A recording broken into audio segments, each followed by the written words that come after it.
I love you guys. Thank you. Love you too, Jim. I got to start it off with my power's out in my town and I had to download the app. And this is the way life is now. Nothing stops you. Nothing's going to stop us. Yep. This was the scramble. I had all these ideas. I'll go to my neighbor's house, his generator's on. Maybe he'll let me do it from his house, but then I have no control of that environment, right? We've got about 40 participants on right now, guys. Awesome. Yes, they can.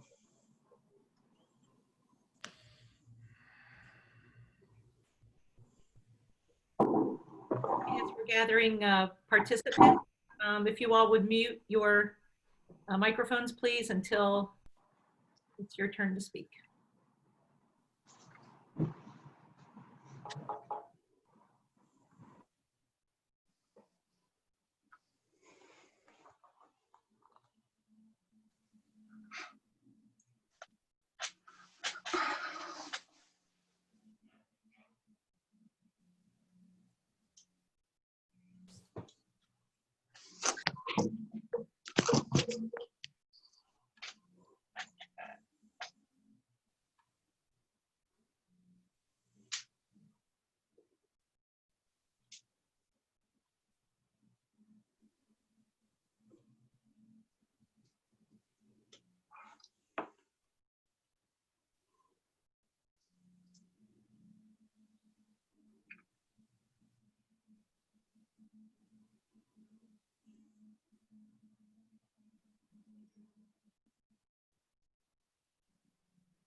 For those of you who are already on, thank you for joining us. We're going to wait just a minute or two to make sure everyone who has RSVP'd is on. So we'll just wait a minute or two and then we'll begin our program.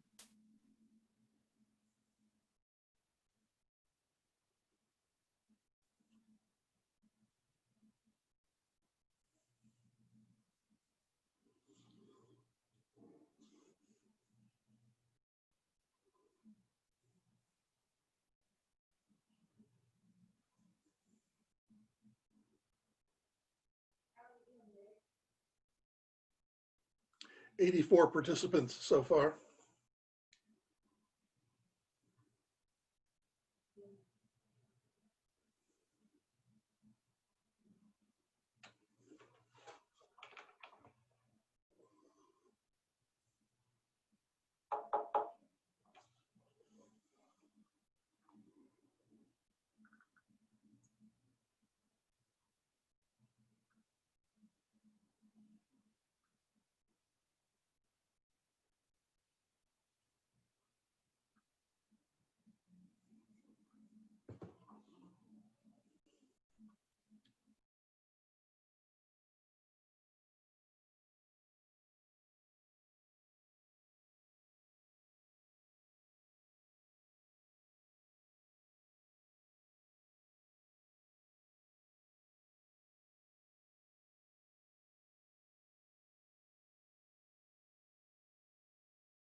Again, thank you all who are here. We will just wait another minute. We still have folks signing on. So we'll just wait a minute or two until we get started with our program. Thank you.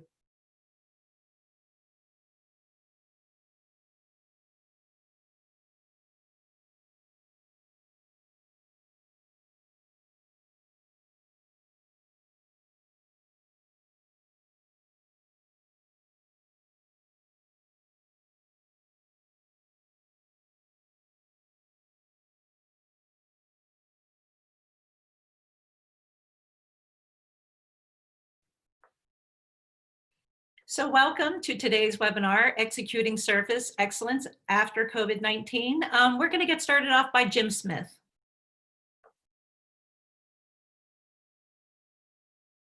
Jim? Welcome. Thanks for joining us. It's great to have you here. It's been my life passion to serve and be a resource to inspire extraordinary service. My thought for this was to gather my clients and our colleagues in sports and entertainment to talk about strategies for reopening with focus on our guests. Today we have 4 panelists and a moderator to tee this up and take questions from you. Please meet Susan Danielik, Premier and Guest Experience with Vinik Sports Group. Susan.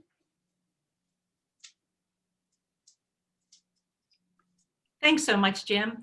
It's really a pleasure to be a part of this conversation today. I look forward to the next hour, and I think we have a lot of good information to share. As Jim indicated, we will have some pre-selected questions that we got ahead of time, but we also invite you to use your chat feature to send us your own questions. While the panelists are giving their presentations, I'll be gathering your questions, and we'll hit those at the end. So again, welcome. We're really glad you're here, everyone. And now I'd like to give each of the panelists a chance to introduce themselves. We'll start with Mary Milne. Mary? Hi, everyone. My name is Mary Milne. I'm the Senior Vice President in charge of Guest Experience and Blue Ribbon Service for Vinik Sports Group. For those of you who don't know, that means that we are the Tampa Bay Lightning. We are Amalie Arena. We're also the management company for the Yuengling Center at the University of South Florida. I'm pleased to be here, and I'm anxious to learn from my fellow panelists as well as others. Great, thank you very much, Mary. Let's move on to Anthony. Anthony, please introduce yourself. Good afternoon, everyone. My name is Anthony Mozzicato. I'm the Director of Guest Experience with Hard Rock Stadium and the Miami Dolphins. I've been with the Dolphins and the stadium for almost 4 years now, overseeing our guest experience team. I had prior stints with the Kansas City Royals and Sporting KC, so Major League Baseball, Major League Soccer, along with FIU and Florida Gulf Coast University, managing venues.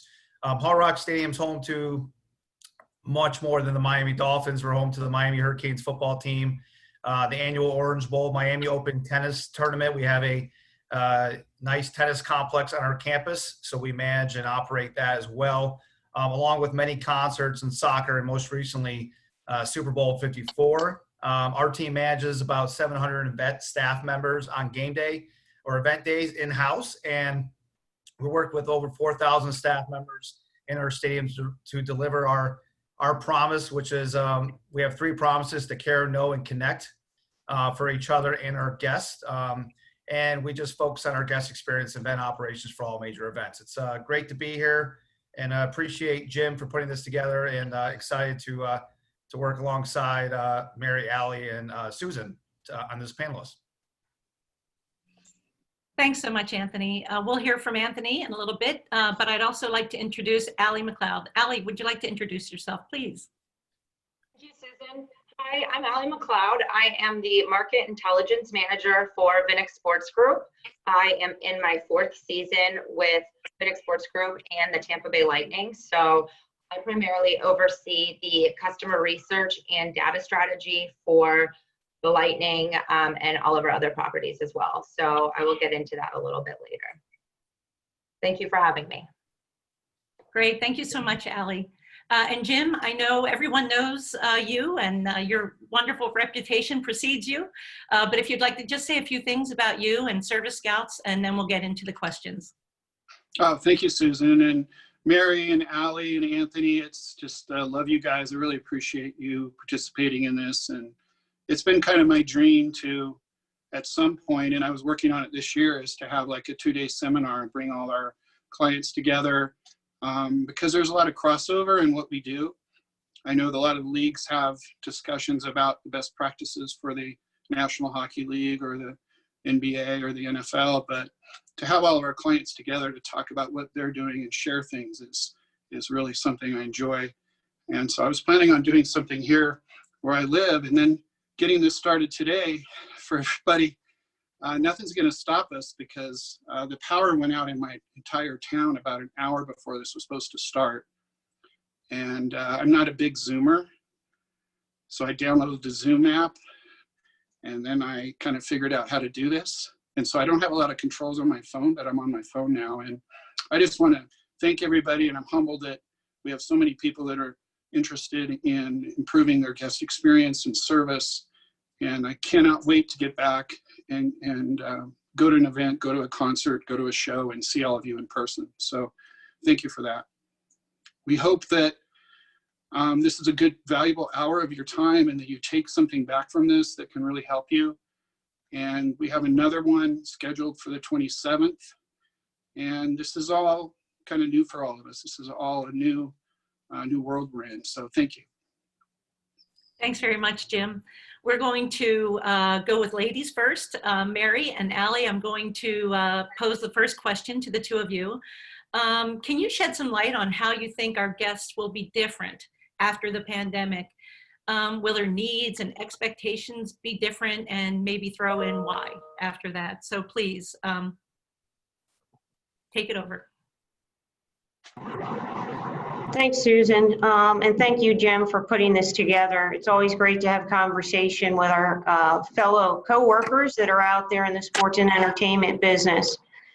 To your question, Susan, of how will our guests be different, I think it's really obvious to say that since our world is so different now, our guests are going to be very different. We know they're going to come in with a lot of uncertainty, and I think that uncertainty can range from outright fear to eagerness. I can't wait to get back. But the reality is there'll be an awful lot of people in between. And I think we will also see a lot of fans that are going to approach it with a wait and see. They're going to see what we do. They're going to see what the pandemic does before they really decide if they're going to come back to our buildings. We also know that we're going to see some of our guests that have lost revenue. Maybe they've completely lost their job, or maybe someone else in their family has lost a job or lost revenue. They also could be seeing someone in their family that's been personally affected with the virus. Maybe it's they've lost a loved one or some other family member that they have seen go through this process. I can tell you one thing that I think is going to be really different than I think, a couple months ago we would have said, boy, we send a lot of communication to our fans and we never know if they really read it. Well, I think now they're going to pay attention. With the pause that has gone on and all the news, I think our fans are going to be eager before they come back to learn as much as they can. So I think it's incumbent on us to make sure that we are communicating not only in writing, but in person, with news releases, radio, through social channels, because I think our fans are going to be very eager to learn before they come back. I think we also have to prepare ourselves that our fans might be less likely to participate. When I say less likely, it might mean they attend fewer games or fewer events. Or maybe when they come into the venue, they want to try and bring their own food in. Or maybe they will spend less when they're in the building, whether it be on concessions or with merchandise. I think it's important that we might want to consider preparing our security search point that they might see our fans bring different things into the venue. We know they're probably going to come in wearing masks. They'll probably come in with maybe some gloves. Maybe it's in a purse. They'll probably want to bring in their own hand sanitizer, because the way of the new world is you leave your house with all of those things now. So that means the search point's going to be different. We also know that one other thing that I think is going to be difficult for us to really gauge is, in the past reality, we made decisions on whether we went really pretty much individually. I want to go to that game. I want to go to that event. It fits in my schedule. I think there's now another component that people consider, and that component can be, I have a loved one that's compromised. I have a family at home that I don't want to bring something home to them. So there's more things that our guests have to consider with whether or not they attend. But those are my thoughts.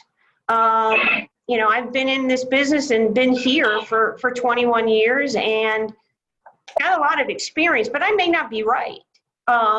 So thankfully we have somebody on our staff, Allie, who's going to talk next. Allie's going to show you the survey data that will help really drive our decision. So Allie, take it away. Well, Mary, you are far from correct on your last statement. Everything you said was actually pretty spot on and mirrors our survey data wildly to a T, which I know you did not have time to read through 12,000 free responses. So your gut's pretty good. So I'm going to share my screen here. And then once I have done that, let's make sure that it is able to be seen. I'll let you know once I've shared it. Can somebody on the panel let me know if you can see it? Okay. We're good. All right, I'm gonna put it into slideshow mode. All right. So what we did was in the month of May, we started collecting survey data from our attendees. We sent it out on May 4th, and we have, I mean, it's still going. I will say that I updated the results this morning so that we would have data as recent as yesterday. We have got over 7,000 participants. Those surveys were sent to STM, season ticket members, single game buyers, our suite holders, group buyers, and everything. So it was a really nice sample size. And sorry, I'm just gonna move the panel up here so I cannot see. What you'll see here is that the level of concern attending events in large crowds once COVID-19 has cleared is significant. So while 46% are concerned or very concerned, there is 71% that at least have some level of concern, even once this is technically cleared, air quoted. Only like less than a third of our attendees are not really concerned. And then when we take it a step further in terms of plans for attending public events compared to before, once for us here, it was safer at home was lifted. We asked if they were planning to do much less, the same as before, or a little more. And 58% plan to attend less public events compared to before, with only 5 planning to attend more. I think having both of these on the same screen is important, because what that shows is that while there is 71% with some level of concern and 58% with plans to attend less, that means more people are still planning to attend same as before than the level of concern. So we are going to have people, to Mary's point, in our arena that are scared. So we need to be cognizant of that. What I wanted to do next was understanding that how COVID is impacting, you know, different demographics differently, was take it a step further and really break out how this level of concerns look by both race and generation, knowing that type of stuff. And you'll see that there really are kind of some significant margins of difference, both with the different racial profiles, but also generationally, it's pretty significant here, where as the older they get, obviously that level of concern with attending events significantly shifts upwards. For us, especially in hockey, with kind of an older demographic that's attending, I will say Mary made a great point with how it's not necessarily just about them anymore. It's not about just the person attending. A lot of our free response results were people saying, I love the Lightning, I can't wait to go back. However, my wife is in the target demographic, she's this old, she's this race, and I cannot put her at risk. So that is something we have to think about. So that was a really great point that she brought up. So just understanding that, like, we need to have that type of empathy with them and understand that different people have different levels of concern, and there might be people that are annoyed by the levels of concern, but there's other people who are truly scared. And then similarly, not going to get too granular with it, but it's the same here in terms of their plans for attending public events once everything is back to normal, which is air quoted again, since it's not really the new normal. Follows that same pattern where it varies by race, and then it skews as we go into the older generations. The next thing I wanted to hit on is, again, it goes into what Mary said about the fact that, and I promise she didn't even know the slides I was putting together when she made her points, but it wildly lined up when she talked about there's going to be people who are going to participate less, and that hits both on, you know, attending less and also spending less, because this top one is, you know, once the NHL resumes play, how do we expect their consumption to change? So while there are 33% that are like eager to return ASAP, the rest of that was, this statement was because I realized how much it means to me and my family. There's 36% that plan to attend less than before to begin with. I'm sorry, I accidentally put the same thing twice. This is supposed to say plan to attend and watch on TV to begin with, to be safe. And then 2% that plan to attend less before in general. So this 36% plan to ease into it and 2% plan to attend less in general, but that makes up, well, 33% are trying to get back ASAP, 38% aren't. So that's, you know, there are less people participating there.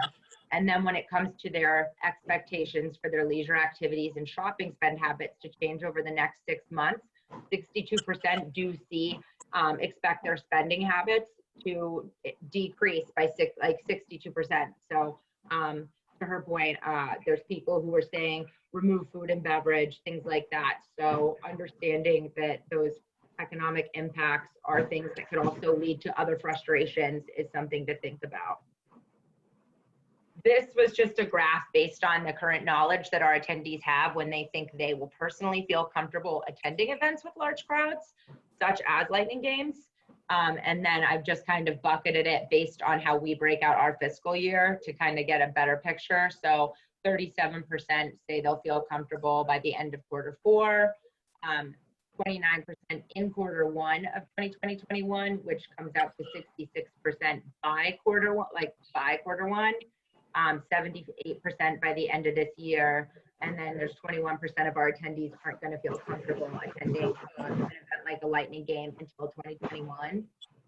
And then lastly, where this really takes off is, you know, which stadium/venue precautions are most important for them before they feel comfortable returning to live sports events. 78%, it's the availability of sanitation like hand sanitizers, increasing housekeeping staff to routinely sanitize public surfaces, demonstrated hygiene for concession vendors.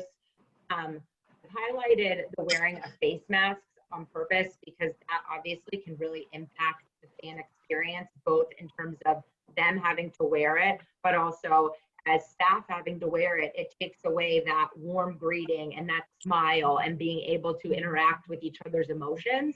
So that does cause some, you know, what are we going to do to make changes to make sure they're still getting that great experience. And then some of the other precautions included, again, Mary made some points on like entry procedures, you know, being different. Some people wanted hand sanitizers given to all, temperature checks, you know, being able to police for violations. People, they're not necessarily concerned about what our arena might be doing. They think that we're safe. However, how can they be sure other people are being safe? So like there needs to be something in place where they can report unsanitary behavior. And then the other side of that too is that, well, there's a lot of people who want, you know, to wear face masks. There are the people out there being like, if you make me wear face masks, I don't want to come. So again, it's understanding that not everybody has that same perception of what they think is important. So you're going to have people angry on both sides. And how do we make sure that that guest experience still stays positive? And then the last thing I want to say before I kick it back is, I included down here a quote from one of our attendees who just said, you know, I'm not worried about getting the virus myself. I'm more concerned with staff who interact with thousands of people. And this was a sentiment that was brought up many times throughout the free responses. And I just thought that it was a really nice thing that shows that they recognize that we're all in this together. The staff are a huge part of our guest experience. They're a reason it's such a wonderful experience. And the attendees are concerned about that. And I think it brings it all together and it's less of a us versus them thing. And it's a, you know, making sure that it's a great experience for everyone. So. Allie, thank you so much for that. That's a lot of information. I want to thank Mary for giving us her insights into what she thinks will be the future. Allie putting some real data to it.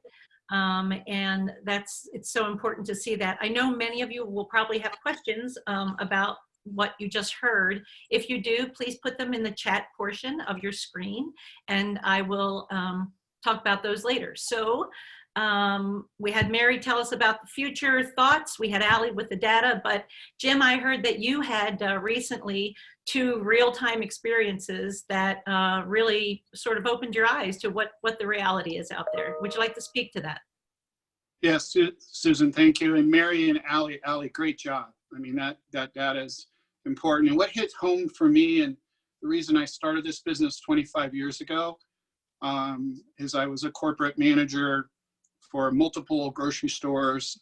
And I noticed that the most successful stores that we had were ones when you walked in and there was just an energy field when you walked in because the staff was so friendly. And you wanted to go to the store and shop there because everybody kind of knew you and knew your name, or you just felt comfortable there. And so when I started this business 25 years ago, it's all been, and a lot of our clients that are on this call understand that we really, our surveys and our secret shopping and our consulting and training is all kind of about reward and recognition and driving people to create positive energy, because you can't control what happens on the ice or what happens on the field or whether your team is playing well or your quarterback's injured.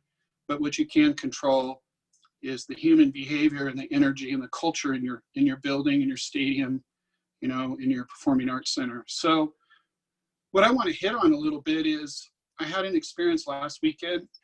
I got invited to a dinner out, like, woohoo, we get to go out to dinner.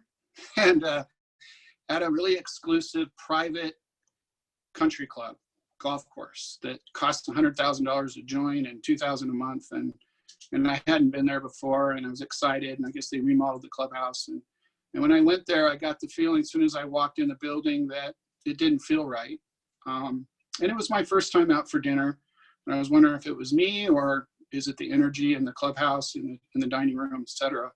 And what I noticed is that the staff were all wearing masks, and they were all task oriented, and their eyes showed me some kind of fear. They weren't really smiling with their eyes. They were having difficulty communicating and talking through the mask, as well as serving tables, serving drinks. Some folks were congregated near the bar, which wasn't supposed to happen. And the experience overall just wasn't very positive. The next day, I drove about 30 miles away from where I live into Reno, Nevada, and was running errands and decided that I'm going to try Round Table Pizza. And in Nevada, the restaurants are open now with limited service, but this particular restaurant and pizza restaurant was only doing curbside and to go when I pulled up. And so I called, and Lisa, who answered the call, was so nice to me on the phone and engaging and friendly and upselling me on cinnamon twists and drinks and salads. And I was kind of just famished and hungry. And so I placed an order with her. And then she kind of told me that, you know, why don't you plan to arrive in 40 minutes so your pizza's hot and I'll bring it out to your car. And I said, well, I'm parked out front. I was planning on coming in and eating. And she goes, oh no. And I'm thinking, yeah, oh no, I got to sit in my car for 40 minutes in the parking lot and wait to eat. And I'm thinking, should I go somewhere else? But she was so nice to me that I couldn't tell her no. And as I sat in my car, I watched this woman, middle-aged woman with an apron on and a mask on, running in and out of this pizza restaurant from car to car with pizzas and cash and receipts and drinks. And she was actually jogging in and out. And then she comes up to me and she says, are you Jim? And I said, yeah. And I go, are you Lisa? And she goes, yeah. I go, so you're answering the phone and doing all this? And she goes, yeah. And I go, how'd you learn to do all this? Because you hadn't had to do this before. And she goes, it's just the way things are. And she goes, I put your order up ahead so you wouldn't have to wait 40 minutes. And it's coming soon. And she gave me the price and I handed her some cash. And she came out within a matter of 15 minutes after I placed my order, brought my pizza, asked me if she wanted to put it in the back seat or the side seat and put it in my car for me, and handed me the change. I said, you keep the change and here's another 20 because I'm so impressed by you. And what the difference in the two expectations is that here you've got somebody who has a genuine desire to serve, help, is having fun, and how do we convey that in your buildings, in your service? What can you do on location once people come back to work to put them into that position on how to talk through a mask or how to communicate and limit the fear and make it fun again? Because she set me at ease. And the night before, I didn't have such a good time. And how do we do that? How do we train people to have that genuine, kind willingness to serve and understand that everybody's in this position, whether it's the customer or them? And I guess I'm kind of throwing that out there because that, we're all experiencing that now in the grocery stores and places that you can go. How do we make the experience great? How do we take advantage of this? And I thought of things like wearing a mask with a smile on it. You can buy those now, or wear ones that are clear so you can see their face. And how do you teach people to talk through a mask and smile with their eyes, or maybe even go, "Are you okay?" With hand signals. So I'm leaving that up to the experts. Thank you. Thanks so much, Jim. That was very insightful. And I might also say that was very timely, that should take place this past weekend before this program. So thank you for sharing that with us, and gives us a lot to think about. Anthony, I know that you are going to lay out the plan that the Dolphins have put together for moving forward. But before we get to that, how would you work to make sure that at Hard Rock Stadium you're giving the pizza experience as opposed to the exclusive club? What tricks do you have up your sleeve?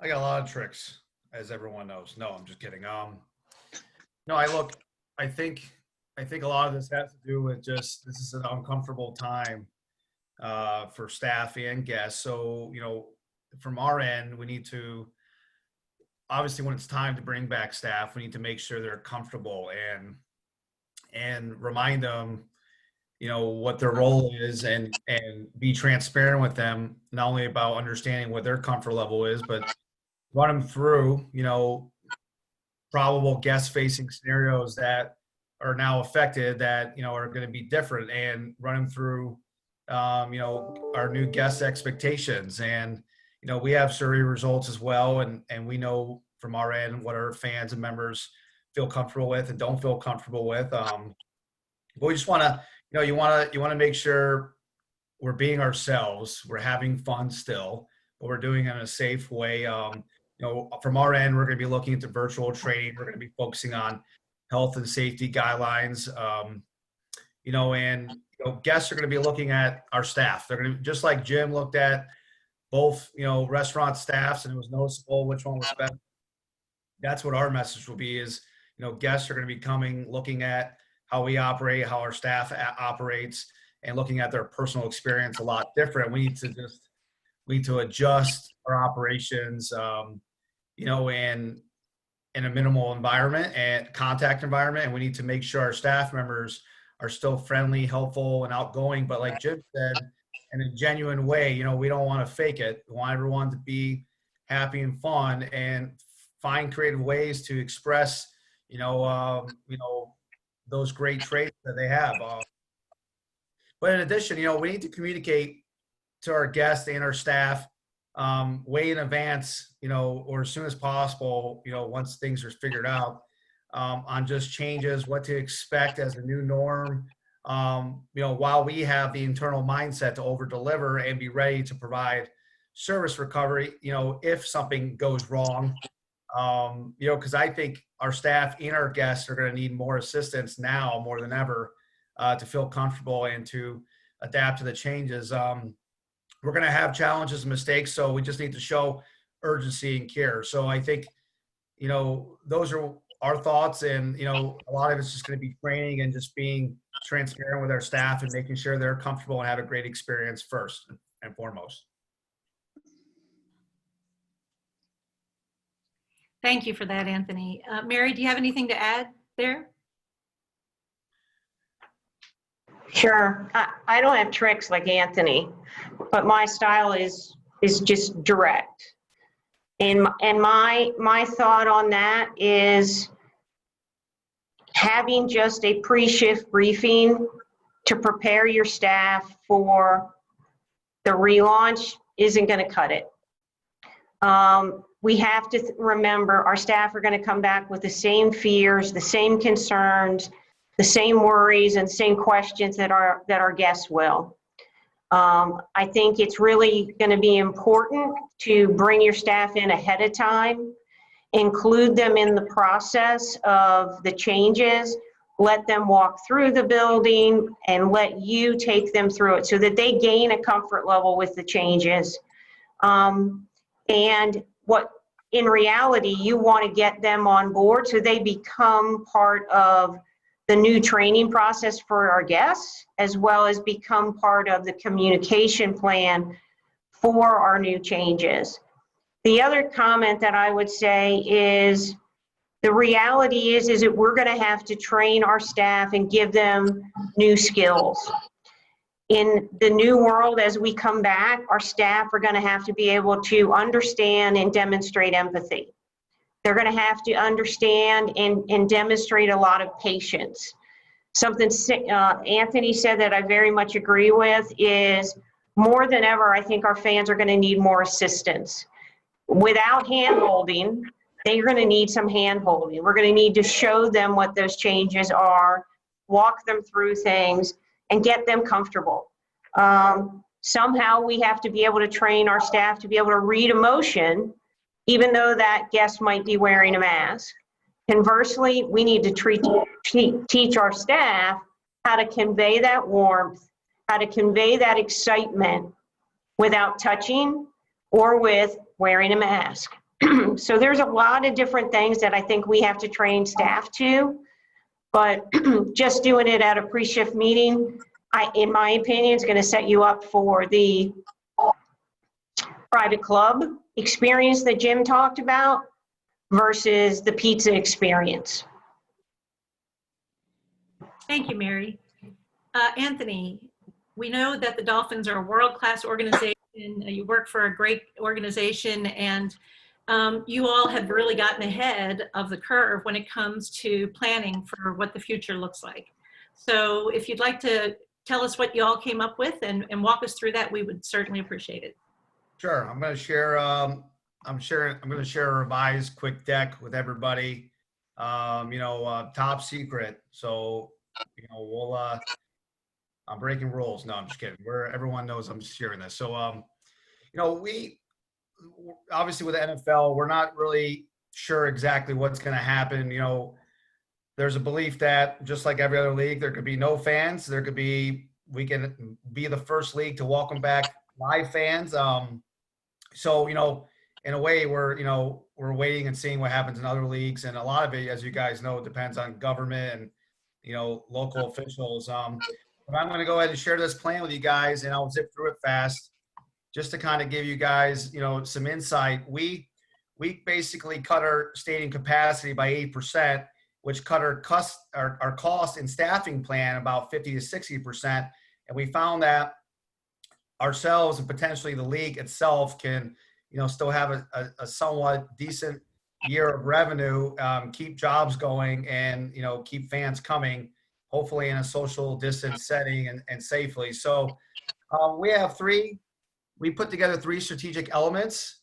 One is to just have a gold standard of cleanliness. We're going to, our goal is to become a leader in the industry and create a cleanliness certification process with the Global Biorisk Advisory Council. We want to have a minimal contact environment. So thinking about all the things that our guests and our staff touch and how can we eliminate a lot of those physical contact points to ensure a more safer, environment for our guests and staff. And then throughout the stadium experience and guest journey, we'll look at opportunities to, create social distancing, knowing that we haven't figured out the full solution here, but we're starting to get into those details now as we plan for all scenarios.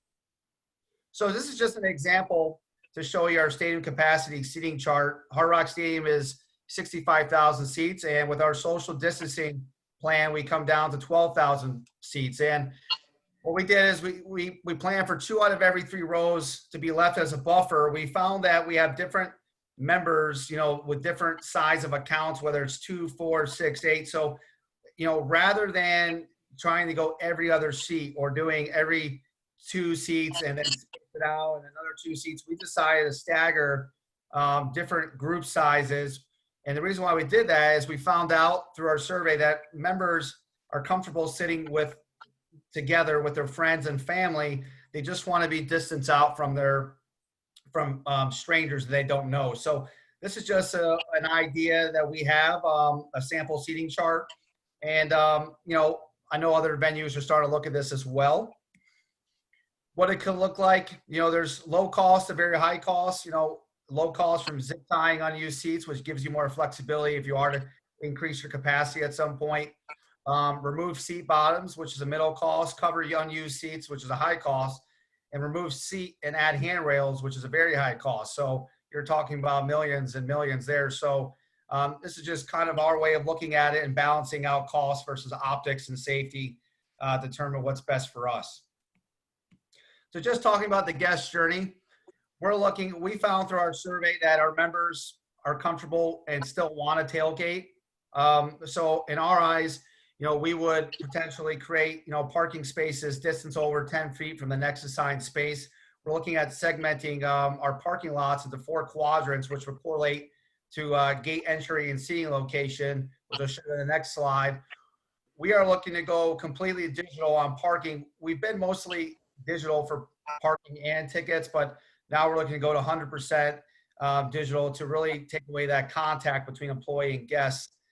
And then we would have a dedicated parking spaces will be selected by our members during the sales process with options for no tailgate zones if guests are adamant that they don't want to be in an area where people are tailgating. That's something we've been talking about since a new initiative we would put into play. You can see here, based on parking and ticket location, each guest will have an assigned entry gate. So we're looking at it a little differently, almost like an airport or airline, getting onto a plane. We're looking at marking guidelines for customers to maintain distance at our entry gates. All tickets would be scanned digitally, so for no employee to guest contact.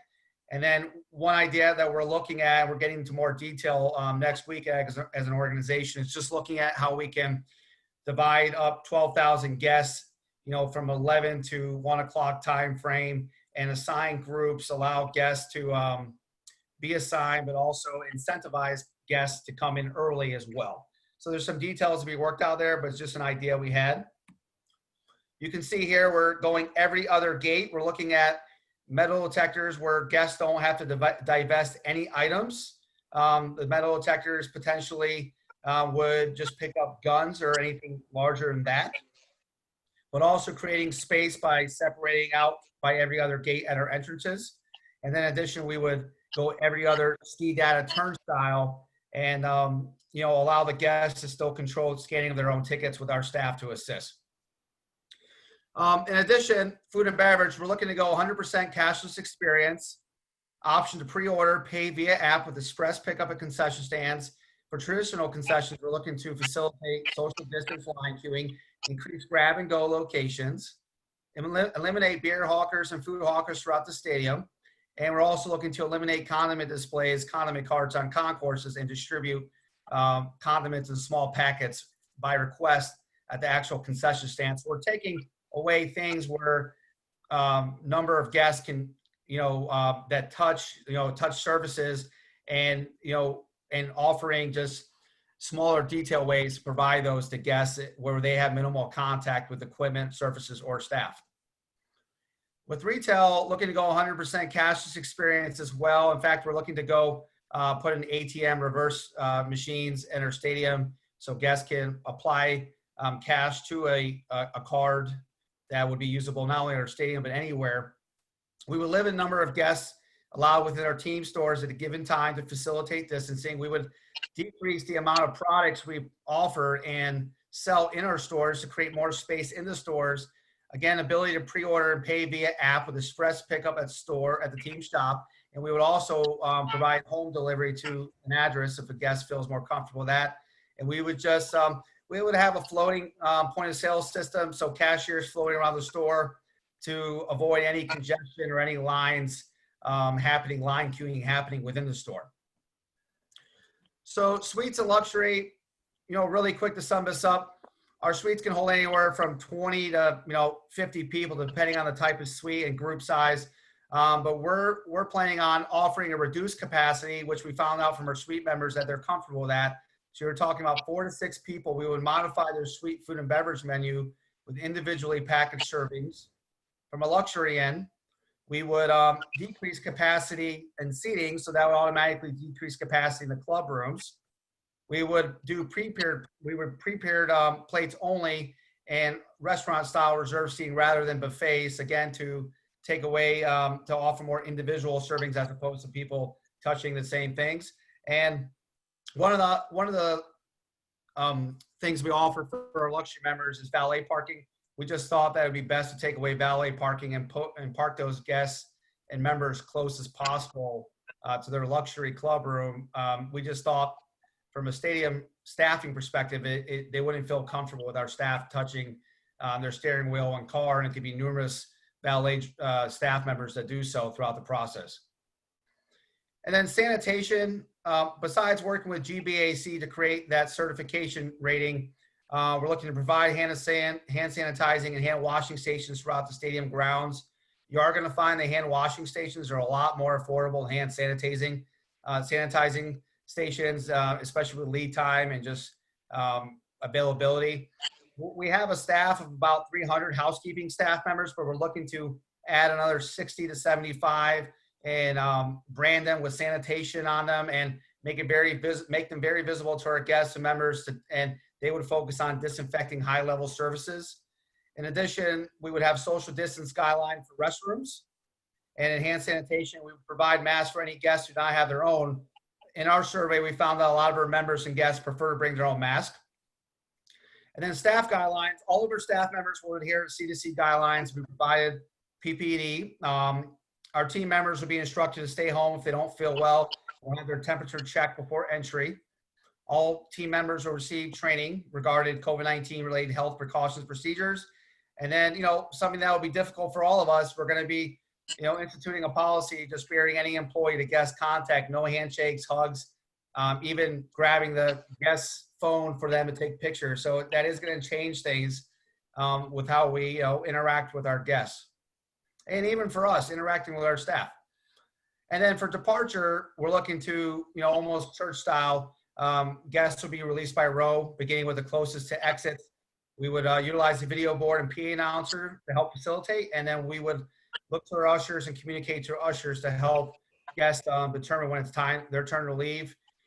From a communication standpoint, we'll communicate via email, through social media, press release, all staff call campaign for our membership services department, just to connect it with as many members as possible, to let them know details, answer questions. We will have to provide new terms and conditions, especially for suite and luxury contract holders, to agree to their new conditions. But we would communicate, face masks for all guests required to wear them. We would do the same for our staff. We would communicate social distancing guidelines for our stadium and dedicated gate time entry potentially, and all the sanitation initiatives that we're putting in place. Last but not least, you want to think about your liability mitigation. So we would incorporate leak mandated sickness liability waiver language onto ticket backs and credentials. You can do that through mobile as well. There's a way to do that. Add similar language to member terms and conditions. We would post, guest-friendly signage highlighting stadiums' new cleanliness and contactless measures, and letting them know where hand sanitizing stations are, hand washing stations are. We were coordinating efforts with state, local back-to-work initiatives. And last but not least, we just continue to monitor state and federal lobbying efforts surrounding corporate legal protections for when lockdowns are lifted. So that's our plan. By no means, we're preparing for all scenarios, working with the league to dictate and let us know at some point, along with the government, local officials, how to move forward. Anthony, thank you. That was very comprehensive. That was a lot of really great information. Thank you for sharing that. We're moving on to the portion of our program where we take questions. And I've been looking at the questions that have been coming in on chat. And honestly, the ones that came in early were answered throughout all of your presentations. The one question I have, Jim, for you, and if after you answer that question, you could take us through. I know you have something else to share with us on the screen, but the question is for those of out there who could not make it to this webinar and would like to see it, is there a way to see this in the future? I'd love to be able to do that, and I'm hoping we're recording this so we could share that, send the link to the video to watch.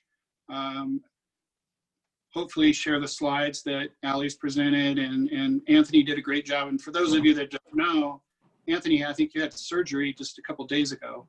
So we're all doing this in a way that just there's a lot of care. And I wanna make sure that there is a good takeaway from this, that we can all work together. And the other thing is the next webinar that we have that's scheduled for the 27th, we're going to have some new panelists. We're may share some of the same information that we feel that we get the feedback from you that you think is good, but we're going to have Philip Hastings, who's the Vice President of Events for the Golden State Warriors and the Chase Center, a brand new building. And Philip has a lot of experience. He was with the Orlando Magic before that. We're also going to have JP Paul, who's a Director of Corporate Development and Vice President of Guest Services for US Bank Stadium and the Minnesota Vikings. We're also going to have Blake Anderson, who is President of Larry H. Miller Companies, which is involved in performing arts center, movie theaters, and he has experience with Utah Jazz. So we just want to hope and help you as much as we can.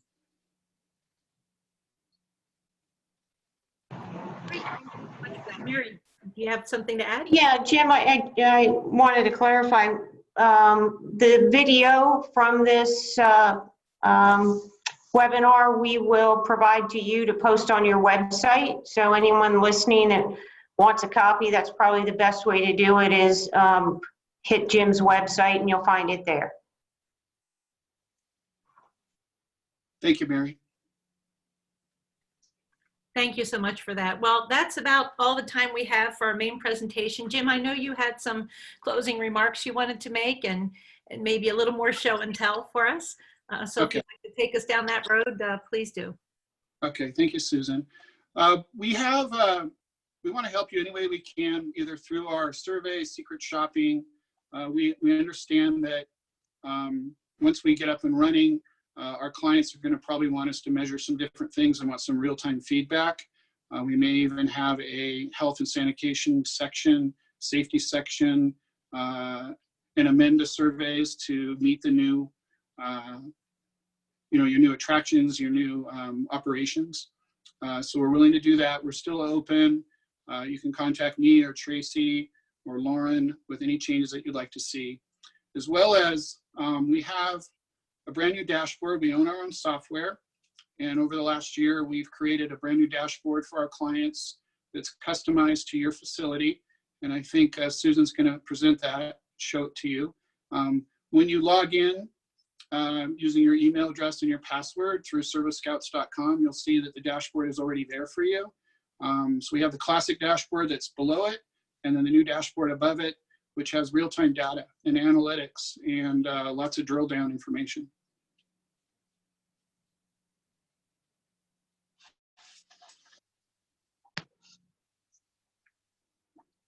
So Susan, are you able to pull that up for us? Mary, I believe, is that going to be shared off of your screen? I'm checking with the IT now. No. Jim, we're having technical difficulty. If you'd like to talk a little bit more about it, I will do my best to pull it up for you. Okay. Yeah, so if you go to servicescouts.com, yeah. Let's see. Put in your email address and your password. Every one of our clients' dashboards will pull up, including Vinik Sports Group. And we are offering free demonstrations if you want to reach me directly, or Tracy Keller or Lauren. We'll be happy to go through it with you individually on a screen share.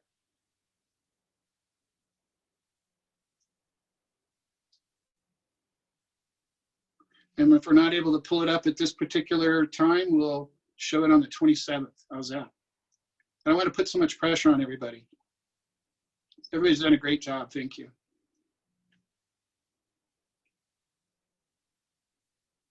Jim, thank you so much. I'm sorry we couldn't put that up now, but I think you described it enough that everyone's going to want to see the new kid in town. So please go to Service Scouts and look that up. We will make sure that we do have that at the next webinar, and we could quite possibly even post that on your website as well. So do any of the other panelists have anything you'd like to close out our remarks? We have, maybe a minute or two each if you'd like to say something in a closing remark. I'll just say thank you for having me. If anybody has any questions that got funneled through Jim at any point, I'm happy to answer them at a later time. And I think it's important to always ask what your fans want as well, instead of just assuming. I will say that's the last thing of the feedback. We had a ton of people thanking us for doing just that and just asking them their thoughts, their feelings, and not just assuming. So thank you for your time. Susan, am I being heard? No. You are, Mary. I'm live? Okay. My closing comment would be, as we all scramble to try and find a way forward, a couple quick comments from me is, number one, make sure you're always leading with service. We know we need to make changes. We know new policies and procedures are coming, but lead with service, and make it all about service to your fans. Number two is, remember, it's not a sprint. You need to make sure that you're playing the long game.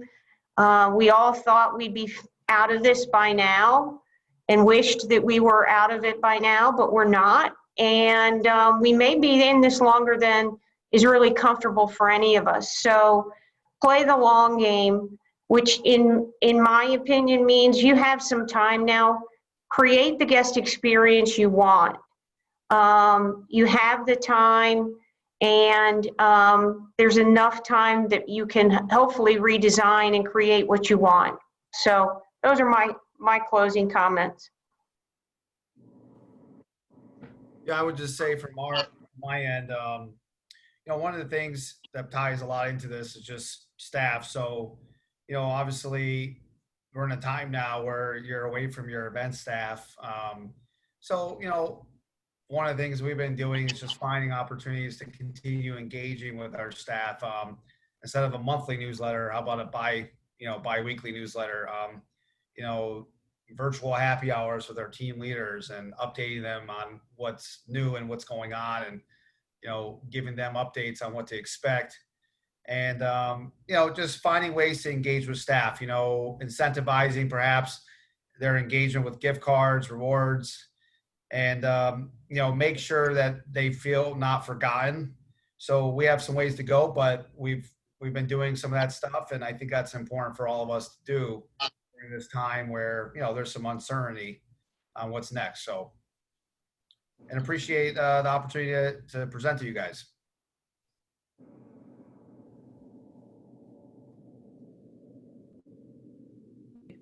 Thank you so much. Jim, I don't know, can you see my dashboard is up now? Yes, thank you, Susan.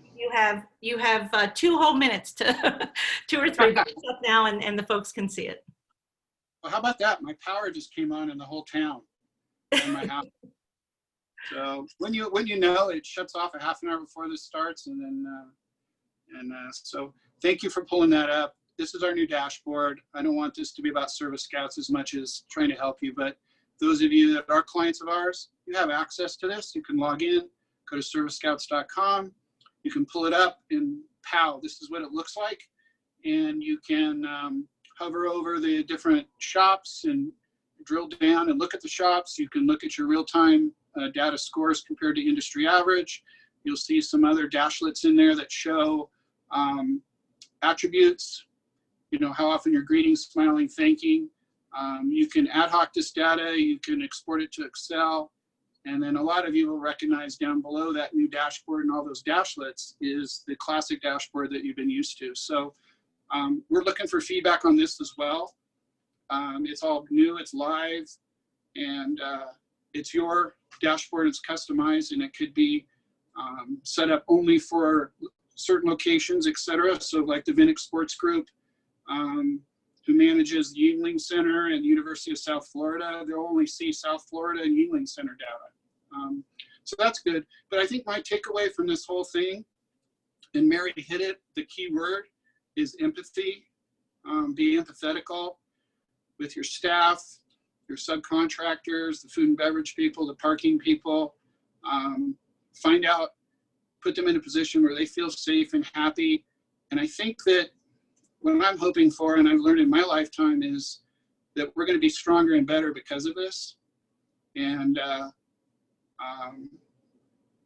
we want to help any way we can. And I look forward to the next webinar we have. And I want to thank Susan and Allie and Mary and Anthony so much for this. I really appreciate it. It's very heartfelt. Thank you. Okay, everyone, thank you for joining us, and we will see you next week. Thank you for your attention.